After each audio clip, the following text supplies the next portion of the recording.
Ah ah, vous pensez que j'avais oublié toutes ces formules-là? Non, je ne les avais pas effacées encore. Donc, on va commencer avec une des plus simples, la formule pour la circonférence d'un cercle. On écrit la formule. Les variables contre la marge. Il y en a juste deux. Disons, je vous donne la valeur de C et je cherche R. Je vais remplacer par X. Je remplace les chiffres par les chiffres qu'on connaît.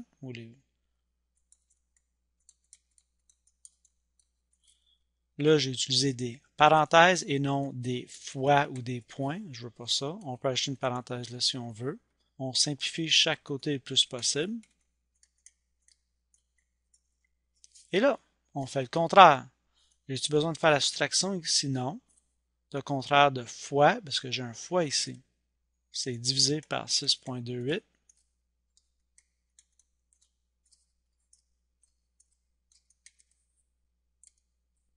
Qui donne 15,92. Ça serait probablement des centimètres. Là, je vais aller prendre la formule ici. Ça, c'est le volume d'un cône.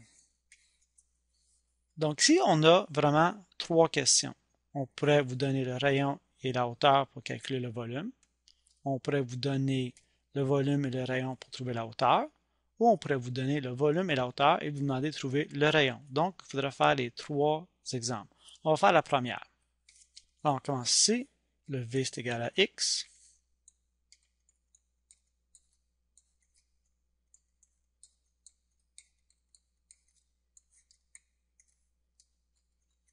Première étape, l'exposant.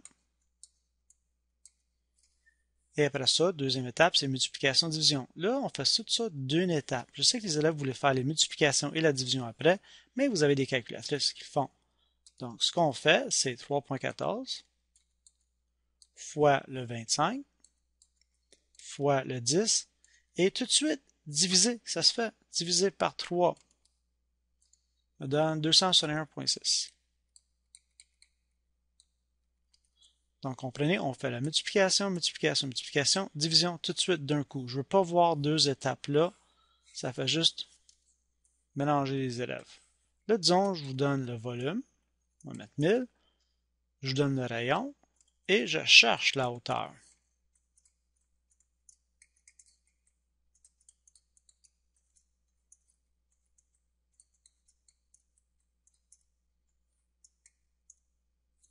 Encore, première étape. L'étape ici, c'est de simplifier chaque côté le plus possible. On peut simplifier le côté à droite qui donne 25 ici. Et là encore, je sors ma calculatrice. 3,14 fois 25 divisé par 3 donne 21,167. Ce que j'ai fait, j'ai tout simplifié ça ici d'un coup. Et dans mon cours, je vais vous demander d'encercler ce que vous avez fait ici. Et là encore, on n'a pas besoin de faire de soustraction. On fait simplement le contraire de fois, c'est diviser.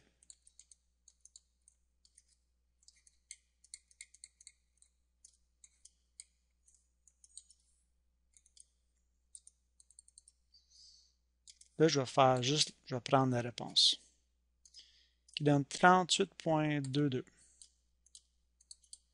Ça sera probablement des centimètres ici aussi. Là, la dernière question qu'on peut vous poser avec celui-là, c'est de chercher le rayon avec le volume et la hauteur. Donc, le rayon, j'ai remplacé par X, j'ai remplacé les autres variables par les chiffres que j'ai. Donc ici, il va falloir simplifier tout ça ici d'un coup. On sort la calculatrice et on fait 3,14 fois le 9 divisé par 3 d'un coup. Il me laisse mon x2.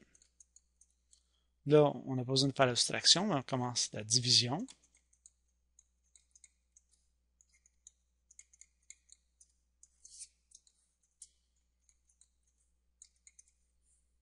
Et il faut terminer avec la racine carrée, puisqu'ici on a un au carré.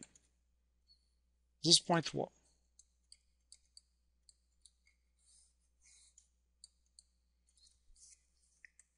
Donc, on va aller voir une autre formule.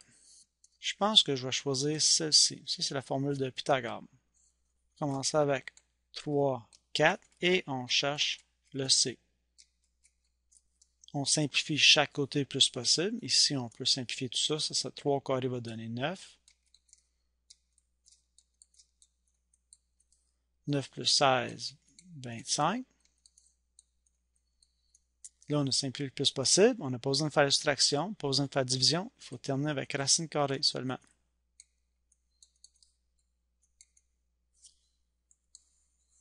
12 et je cherche le A. Je l'ai remplacé. On simplifie chaque côté le plus possible. Ben, je peux simplifier un petit peu ici.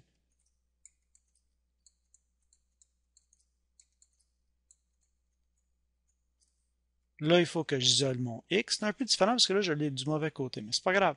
J'enlève la soustraction en premier, avec le 144, donc c'est moins 144 de chaque côté. Encore pour répéter le contraire de plus 144, c'est moins 144. J'ai pas besoin de faire de division, mais j'ai le haut carré, donc j'ai besoin de faire racine carrée.